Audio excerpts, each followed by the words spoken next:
नमस्कार प्रेक्षकांनो, आजच्या भागामध्ये आपण बघूया तर इथे आकाश भूमीला आता गिटार वाजवून दाखवत असतो. भूमीने इच्छा व्यक्त केलेली असते की मलासुद्धा आता काही झालं तरीसुद्धा गिटार शिकायचीच आहे. तेव्हा इथे आकाश तिला म्हणतो, मी तुला गिटार वाजवायला शिकवेन आणि मग तुम्हाला गिटार वाजवून दाखवायची हां, आणि एखादं चांगलं गाणंसुद्धा म्हणून दाखवायचं. तुझ्या मनातलं माझ्यावरचं प्रेम तू व्यक्त करायचं, मग तर चालेल ना. तेव्हा भूमी म्हणते ठीक आहे. तेव्हा रागिनी तिथे येते आणि म्हणत असते, आम्हाला पण बघायला आवडेल. तेव्हा इकडे रागिनी म्हणत असते, आकाश आणि भूमी, हे बघा मी मंदिरामध्ये गेले होते.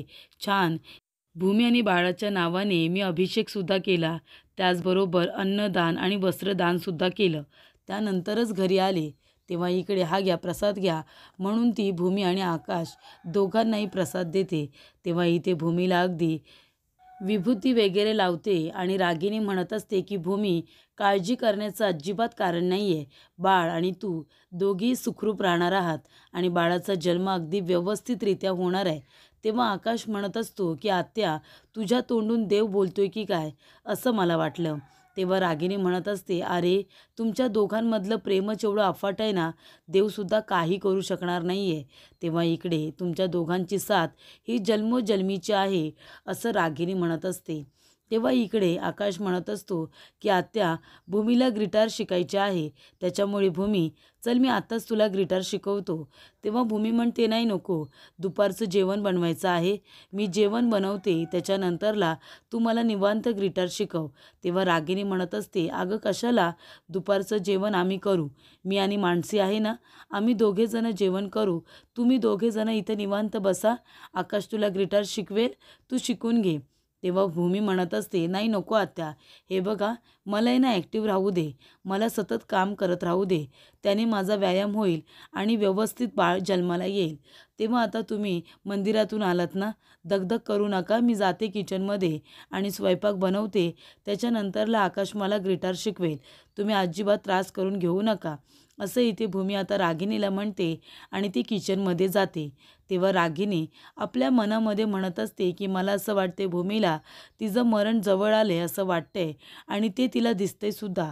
तिचं जवळ आलेलं मरण तिला दिसतंय आणि म्हणूनच ती आपल्या एक एक इच्छा आता शेवटच्या आकाश करून पूर्ण करून घेते असं मला वाटते. चला, आता भूमीला इथून घालवण्यासाठी जास्त काही करावं लागणार नाही आहे. तर इथे भूमी स्वतःहूनच आता निघून जाणार आहे. भूमी, इथे काही झालं तरी जगता कामा नये, असं रागिनी आपल्या मनामध्ये म्हणत असते. आतापर्यंत मी जे करण्याचा प्रयत्न करत होते ती माझी इच्छा आता लवकरच पूर्ण होईल. भूमी आणि बाळ हे दोघेसुद्धा या जगामध्ये येणार नाहीत, असं रागिनीला वाटत असतं. तेव्हा इकडे रागिनी मनातून तर खूपच जास्त खुश झालेली असते. वरवर आकाश आणि भूमी दोघांनाही दाखवण्याचा प्रयत्न करते की तिला किती काळजी आहे भूमीची, पण तसं अजिबातच नसतं. त्यानंतर भूमी किचनमध्ये येते.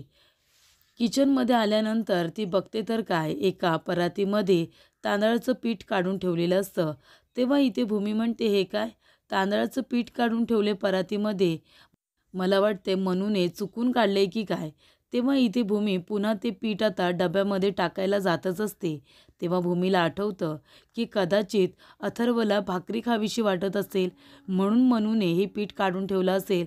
नाही मग जाऊ दे, जर अथर्वला भाकरी खावीशी वाटत असेल तर मग मी भाकरी करते. तेव्हा इकडे अगदी भूमी सगळ्यांची मनं राखण्याचा प्रयत्न करत असते. पण इथे भूमीला माहितीच नसतं की हे सगळं कारस्थान त्या पौर्णिमेचं आहे. पौर्णिमा आणि निलंबरी दोघीजणी भूमीला त्रास व्हावा म्हणून हे कारस्थान करतायत. तेव्हा भूमी म्हणते की आता तांदळाच्या पिठासाठी पाणी गरम करावं लागेल. तेव्हा तिने टोपामध्ये पाणी गरम करण्यासाठी सुद्धा ठेवलेलं असतं आणि ते पाणी आता ती इथे तांदळाच्या पिठामध्ये ओतून व्यवस्थित पीठ मळून घेणार असते. तेव्हा पौर्णिमा म्हणत असते, ही पण ना किती टाईमपास करते, का त्या पिठामध्ये हात घालत नाही आहे ती. तेव्हा निलंबरी म्हणते, अगं ती भूमी आहे भूमी, ती सहजासहजी त्या पिठामध्ये हात कसा काय घालेल. ती अगदी आहे ना सगळी कामं आधी करून घेईल आणि मग त्या पिठाजवळ येईल आणि तेव्हा तिला कळलेलं असेल की त्याच्यामध्ये काचा आहेत म्हणून.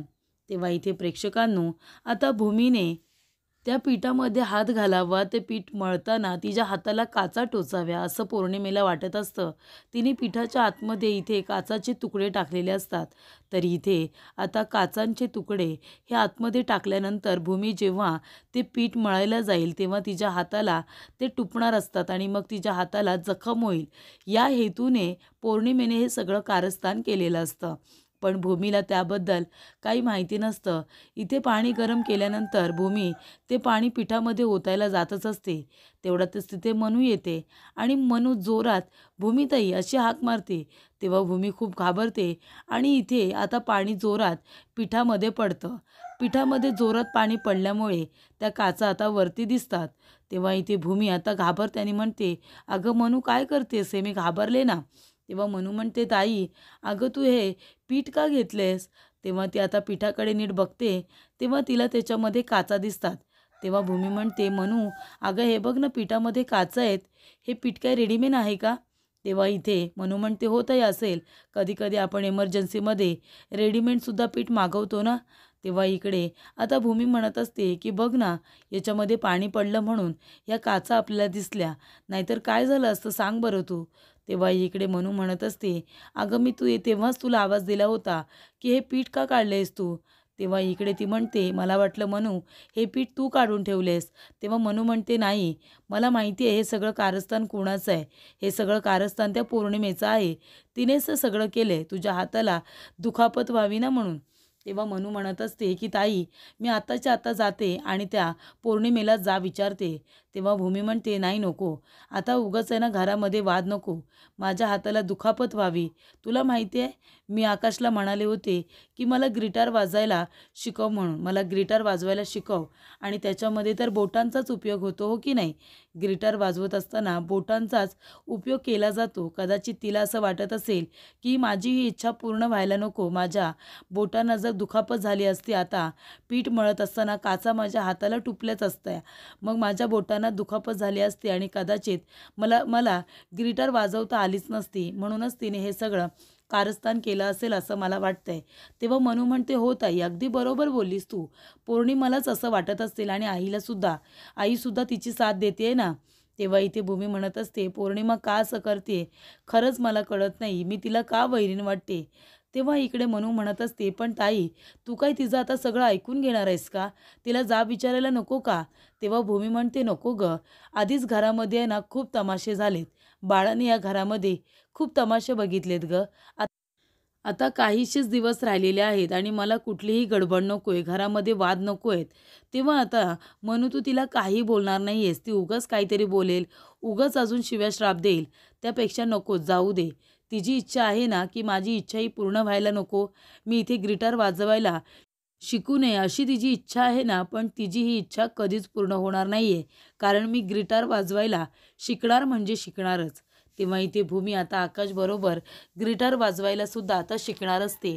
त्याचबरोबर इथे आता मनूने असं ठरवलेलं असतं, की पौर्णिमाला धडा शिकवायचा, तिला जाब विचारायचा. पण भूमीने तिला सांगितलेलं असतं, की "अजिबात नको. आता जर आपण पौर्णिमेला काही बोलायला गेलो तर ती काय म्हणणार, की हे पीठ तर रेडीमेडसुद्धा असू शकतं. रेडीमेड पिठामध्ये असं काही काही सापडतं आणि मग ती वाद घालणार. त्यापेक्षा मी तिला करून दाखवणार आहे. ती माझी इच्छा अपूर्ण ठेवण्याचा प्रयत्न करते ना, मी माझी इच्छा पूर्ण करणार." असं आता भूमीने ठरवलेलं असतं. आणि त्याच हेतूने आता तिने आपली सगळी कामं पूर्ण केलेली असतात आणि ती निवांत बसलेली असते. तेव्हा आकाश तिच्याजवळ येतो आणि तिला म्हणत असतो, की "चला, भूमी तुझा स्वयंपाक जर झाला असेल, तर मी तुला आता गिटार वाजवायला शिकवतोय." तेव्हा इथे भूमी म्हणते, "ठीक आहे." तेव्हा आकाश म्हणतो, "हे घे. हे बघ गिटार अशी पकडायची असते. म्हणजे ही बाजू आहे ना, ती अशी मांडीवरती ठेवायची असते, पायावरती ठेवायची असते आणि इथे आता 2 बोटांनी काम करायचं." तर इथे दुसऱ्या उजव्या हातामध्ये त्याने आता गिटार कसं वाजवायचं त्यासाठी तो तिला आता प्रशिक्षण देत असतो. तेव्हा इथे भूमी जोरजोरात वाजवते. आकाश तिला सांगतो, की हळूहळू, हळूहळू वाजवायचे आहे. त्यानंतर इथे भूमीला काही जमत नसतं. भूमी म्हणते, "आकाश, मला नाही जमत आहे." तेव्हा आकाश म्हणतो, नाही जमेल तुला, मी तुला शिकवतोय ना.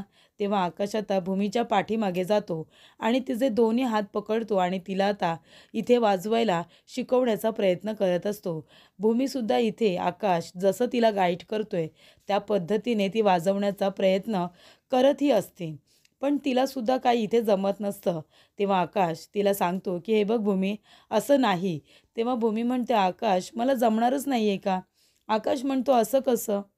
तुला नक्की गिटार वाजवायला येणार. मी तुला शिकवायला आहे ना इथे. तुला जोपर्यंत जमत नाही, तोपर्यंत मी तुला गिटार वाजवायला शिकवणार आहे." असं आकाश आता भूमीला म्हणतो. आणि त्यानंतर आकाश म्हणतो, "भूमी, मी आलोच हा." आणि तो जातो आणि आपली स्वतःची दुसरी एक गिटार घेऊन येतो. तेव्हा इथे आकाशने आता त्याचीसुद्धा गिटार आणलेली असते आणि तो भूमीला शिकवत असतो, की "हे बघ भूमी, असं पकडायचं आणि असं वाजवायचं आहे." तेव्हा इथे भूमी म्हणते, "नाही रे आकाश, मला खरंच जमत नाही आहे." तेव्हा इथे आकाश म्हणत असतो, "हे बघ भूमी, तुला जमेल. तू फक्त प्रयत्न कर. तुला नक्की जमेल." तेव्हा इथे आकाशने आता त्याची गिटार आणलेली असते. ती भूमीला तो वाजवून दाखवण्याचा प्रयत्न करत असतो. आणि तेव्हा इथे आकाश भूमीला म्हणत असतो, की "भूमी, हे बघ, ते तू नंतर वाजवायला शिक. हे तू नंतरसुद्धा वाजवशील. पण एखादं गाणं आता जे तू मला डेडिकेट करणार आहेस किंवा माझ्यासाठी गाणार आहेस, ते गाणं आहे ना तू फील कर. ते तू मनामध्ये फील कर, ते तू बोल आणि त्या उद्देशाने तू इथे आता बोटं हलव. म्हणजे तुझी म्युझिक आहे ना आपोआपच त्या गाण्यातून बाहेर येईल." तेव्हा इथे आता भूमी म्हणत असते, "खरंच का आकाश?" तेव्हा आकाश म्हणतो, "अगदी खरंच. तुला नक्की ते गिटार वाजवायला येणार आहे." तेव्हा इथे भूमी आणि आकाश दोघेजण अगदी आता एकमेकांच्या नजरेत हरवलेले असतात. तेव्हा आकाश म्हणत असतो, की "भूमी, तुला एक काम करायचं आहे. तुला माझ्याकडे बघायचं आहे आणि इथे आता ते गाणं फील करायचं आहे आणि तुला म्युझिक वाजवायचं आहे. तुला हे गिटार वाजवायचं आहे." तेव्हा इथे भूमी म्हणते, "तुझ्याकडे बघायचं आहे?" तेव्हा आकाश म्हणतो, "हो, माझ्याकडे बघायचं आहे. पण फक्त माझ्याकडेच नाही आहे एकटक बघायचं आहे. तर तुला गिटार वाजवण्याकडे सुद्धा लक्ष द्यायचं आहे. कळलं का तुला?" तेव्हा इथे भूमी म्हणते, "बरं ठीक आहे." आणि तिला आता हसू आलेलं असतं. तेव्हा इथे आकाश आणि भूमी खूप सुंदर असं गाणं म्हणत असतात आणि तेव्हा खूप सुंदर असं दोघंजण एकत्र गिटारसुद्धा वाजवत असतात. दोघेही सोबत गिटार वाजवतात आणि खूप सुंदर असं गाणंसुद्धा म्हणतात. तेव्हा इथे आता घरातले सगळेजण टाळ्या वाजवत बाहेर येतात आणि इथे सगळेजण त्या दोघांचं कौतुक करतात. म्हणत असतात, की "भूमी आणि आकाश, अरे किती सुंदर गिटार वाजवली." आता आकाशला तर गिटार वाजवता येतं, त्याला संगीताची आवड आहे. पण भूमीने सुद्धा त्याला खूप छान साथ दिली. तिने सुद्धा छान पद्धतीने इथे गिटार वाजवली. तेव्हा अथर्व म्हणतो, "खरंच ताई, म्हणजे तुझ्याकडून खरंच अपेक्षा नव्हती. पण तू किती छान गिटार वाजवलीस, तुला माहिती आहे का?" तेव्हा इकडे भूमी म्हणत असते, "आकाश, अरे तू सोबत असशील ना, तर मी गिटारच काय, मी अजून खूप काही गोष्टी शिकू शकते. मला तू लगेच गिटार वाजवायला शिकवलंस." तेव्हा इकडे आता भूमी आकाशला सुद्धा म्हणत असते आणि इथे भूमी म्हणत असते, की "आकाश, बाळाला सुद्धा आनंद झाला असेल, की त्याच्या बाबांनी आईला गिटार वाजवायला सुद्धा शिकवलं." त्यानंतर इथे भूमी जेव्हा आकाशला मिठी मारते, तेव्हा आकाशला इथे आता खूपच जास्त आनंद झालेला असतो, की भूमीला इथे आनंद होत असतो. इथे छान वाटत असते, की तिच्या इच्छा पूर्ण होत असतात. पण नंतरला भूमीच्या पोटात दुखायला लागतं. भूमी इथे कळवळायला लागते. तेव्हा आकाश म्हणतो, "भूमी, काय होतंय तुला? इथे बस बरं." तेव्हा इकडे भूमी म्हणत असते, "आजी, कमरेतून चमका मारतायत. कमरेतून इथे चमका येत आहेत आणि मला कसं तरीच वाटतंय. पोटामध्ये सुद्धा चमका मारतायत आणि पोट दुखायला लागले." तेव्हा इकडे आकाश म्हणत असतो, की "भूमी, तुला काही होणार नाही आहे." आजी म्हणत असते, "आकाश, अरे डॉक्टरांना फोन कर आणि लवकरात लवकर ॲम्ब्युलन्सला बोलव. भूमीला डॉक्टरकडे घेऊन जावं लागणार आहे." तेव्हा इथे आकाश आणि अथर्व दोघंजणं भूमीला डॉक्टरकडे घेऊन येतात. ते लगेचच तिला इथे हॉस्पिटलला घेऊन येतात, कारण आकाश खूप घाबरलेला असतो आणि इथे भूमीसुद्धा. त्याचबरोबर खूपच जास्त कॉम्प्लिकेशन सांगितल्यामुळे दोघांच्याही जीवामध्ये जीव नसतो. दोघेही टेन्शनमध्ये आलेले असतात. त्यानंतर प्रेक्षकांनो, इथे आता इमर्जन्सी वॉर्डमध्ये भूमीला घेऊन गेलेले असतात, डिरेक्टली ऑपरेशन थिएटरमध्ये. आणि तिथे नेल्यानंतर इथे आकाश डॉक्टरांना म्हणत असतो, की "डॉक्टर, काही जरी झालं ना तरीसुद्धा भूमीचा जीव वाचवा आणि बाळाचा सुद्धा. मला दोघेही सुखरूप हवे आहेत." तेव्हा डॉक्टर म्हणतात, "काळजी करू नका. आम्ही दोघांनाही वाचवण्याचा नक्कीच प्रयत्न करू." त्याचबरोबर प्रेक्षकांनो इथे आकाश अथर्व दोघेजणं भूमीला घेऊन हॉस्पिटलमध्ये आलेले असतात आणि इथे रागिनी एक फोटो काढते आणि त्या फोटोला हार चढवते आणि तो फोटो आता ती फ्रेम म्हणून इथे तिने भिंतीवरती लावलेली असते. तेव्हा इकडे रागिनी म्हणत असते की बघा पौर्णिमा, नीलांबरीताई बघा, आता ही फोटो फ्रेम आहे ना ती भिंतीवरती अशी लटकणार आणि त्याच्यामध्ये लवकरच भूमीचा फोटो लागणार आहे आणि त्या फोटोला हार तर मी लावूनच ठेवला आहे. त्याच्यामुळे आता एकदा का आनंदाची बातमी आली की मग फोटो आणायचा आणि भूमीचा या फ्रेममध्ये फोटो लावायचा. तर इथे प्रेक्षकांनो रागिनी, पौर्णिमा आणि नीलांबरी तिघीही जणी इथे भूमीच्या मरणाची वाट बघत असतात. भूमी हॉस्पिटलमध्ये असते. इथे तिच्या जीवन मरणाचा प्रश्न असतो तरीसुद्धा रागिणीला तिची अजिबात काळजी आणि वाईट वाटत नसतं. तर तिला वाटत असतं कधी एकदा भूमी मरते आणि ते बाळसुद्धा. तेव्हा इकडे आता सगळ्या प्रॉपर्टीसाठी इथे रागिनी एवढी हपापलेली असते की ती कुणाचा तरी मरण्याचा सुद्धा विचार करत असते. त्याचबरोबर इथे आता नीलांबरी आणि पौर्णिमासुद्धा तीच वाट बघत असतात. तर इकडे आता पल्स पॉईंट इथे भूमीचे कमी होत चाललेले असतात. त्यामुळे डॉक्टर खूप घाबरतात.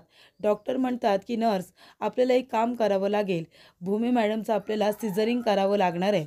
तेव्हा इकडे त्याची तयारी करून घ्या. इथे डॉक्टर आता बाहेर येतात. तेव्हा आकाश विचारतो की डॉक्टर भूमी कशी आहे? तेव्हा इकडे डॉक्टर म्हणत असतात हे बघा तिचे पल्स आहेत ना, पल्स पॉईंट खूपच जास्त कमी होत चाललेले आहेत आणि तिला श्वास घ्यायला सुद्धा त्रास होतोय. त्यामुळे तुम्ही काळजी करू नका. पण आम्ही आमचे पूर्ण प्रयत्न करतोय. पण मला असं वाटतंय की आम्ही बाळाला तर वाचवू शकतो, पण बाळाची आई वाचेल की नाही याच्यामध्ये शंका आहे. तेव्हा इकडे डॉक्टर आता आकाशला सगळं खरं खरं सांगतात. त्याचबरोबर इथे मानसी आणि आजी दोघेजणं देवी आईजवळ हात जोडून उभे असतात. तेव्हा इकडे देवाजवळ प्रार्थना करत असतात की भूमी आणि बाळ दोघेही सुखरूप असू दे. तेव्हा मनू म्हणत असते आजी चला ना हॉस्पिटलमध्ये, मला हॉस्पिटलला जायचं आहे ताईकडे, मला ताईला बघायचं आहे. तेव्हा इथे आजी म्हणतात मला पण यायचं आहे बाळा हॉस्पिटलला, पण काय करू गं, इथून माझा पायच निघत नाही आहे. कारण का इथून मला आता देवी आईजवळ उभं राहून भूमीसाठी मला देवी आईजवळ साकडं घालायचं आहे की भूमी आणि बाळ दोघेही सुखरूप व्हावेत. भूमीची डिलिव्हरी अगदी व्यवस्थितरित्या झाली पाहिजे, कुठलेही विघ्न न येता अशी मला प्रार्थना आणि देवाजवळ साकडं घालायचं आहे म्हणून मी थांबले. आता एकदा का आनंदाची बातमी आली ना की एकदाच आपण हॉस्पिटलला जाऊ. तेव्हा इकडे मनू म्हणत असते की तुम्ही एक काम करा ना आजी, तुम्ही जो अंगारा आणला होतात ना तो आणि आपल्या देवीचा अंगारा माझ्याकडे द्या, ते दोन्ही अंगारे मिळून आपण ताईला लावूया. तेव्हा इकडे आजी म्हणतात हो नक्कीच. तेव्हा इकडे आता अंगाराच्या खाली जिथे देवीजवळ अंगारा ठेवलेला असतो त्याच्या खाली भूमीने एक चिठ्ठी ठेवलेली असते आणि त्या चिठ्ठीमध्ये तिची शेवटची इच्छासुद्धा असते. त्यानंतर प्रेक्षकांनो त्या सगळ्या इच्छा आकाश आता भूमीच्या पूर्ण करत असतो. तेव्हा इकडे त्या इच्छा पूर्ण होत असताना भूमीला आता इतका त्रास होतो. तेव्हा अथर्व आकाश जवळ येतो आणि त्याला म्हणत असतो की आकाश तू कशाला खचून जातोयस? तुझं भूमिताईवरती किती प्रेम आहे ना मला माहिती आहे. म्हणूनच तुला मी सांगतोय की तू इथे आता खचून जाऊ नकोस, धीर सोडू नकोस. भूमिताई आणि तुझी साथ अरे जन्मोजन्मीची आहे. मग कशाला तू टेन्शन घेतोस? तुमच्या दोघांचं प्रेमच तुमच्या दोघांसाठी काफी आहे. तुम्ही दोघेजण नक्की एकत्र येणार. तू अजिबात काळजी करू नको. तेव्हा इथे रागिनी आपल्या नाटकाला सुरुवात करते. धावत पडत येते आणि विचारत असते की इथे भूमी महाजन कुठे आहे? आकाश महाजन. तेव्हा अथर्व आणि आकाश दोघेजणं बाहेर असतात आणि भूमी ऑपरेशन थिएटरमध्ये असते. तेव्हा इथे रागिनी विचारते काय झालं अथर्व? आकाश काय झालं रे? तेव्हा अथर्व म्हणत असतो की ताईची कंडिशन खूपच जास्त क्रिटिकल आहे. तिचे पल्स पॉईंटसुद्धा कमी कमी होत चाललेत. तेव्हा इथे रागिनी म्हणते काय? अरे पण असं कसं झालं? तेव्हा रागिनी म्हणते आकाश तू काळजी करू नको बाळा आणि खचून तर आहे ना तू अजिबात जाऊ नकोस. अरे भूमी खूप स्ट्रॉंग आहे.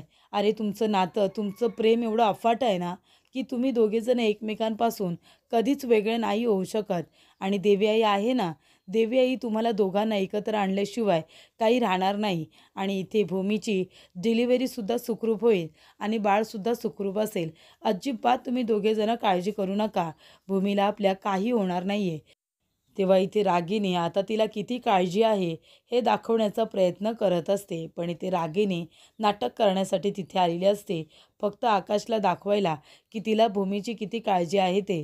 तेव्हा इकडे आता रागिनी म्हणत असते, आकाश नको काळजी करू, हे बघ आपल्या भूमीला काहीसुद्धा होणार नाही आहे, तिची डिलिव्हरी अगदी सुखरूप होईल, निर्विघ्नपणे होईल. तेव्हा इथे रागिनी म्हणत असते की आकाश आणि ती भूमी गेली तरी चालेल, एकदा का ती गेले की मी आनंद साजरा करायला मोकळी झाले, असं रागिनी म्हणत असते. पण आकाश समोर इथे चांगुलपणाचं आव आणत असते. तर पुढील भागामध्ये आपण बघूया प्रेक्षकांनो, इथे आता भूमीची शेवटची इच्छा काय, तर भूमीला आकाशबरोबर पूर्णपणे आता संसार करायचा असतो, अगदी शेवटपर्यंत त्याच्या बरोबरीने संसार करायचा असतो. तेव्हा इकडे रागिनी म्हणते की भूमी, तुझी ही इच्छा कधीच पूर्ण होणार नाही. तर आकाश म्हणतो, माझ्या भूमीची ही इच्छासुद्धा मी पूर्ण करणार आहे. आणि जळके निखारे असतात, त्या जळक्या निखाऱ्यांवरून आता आकाश चालत असतो, त्याला खूप जास्त त्रास होतो. पण भूमीची शेवटची इच्छा पूर्ण करण्यासाठी आकाश हे सगळं करत असतो.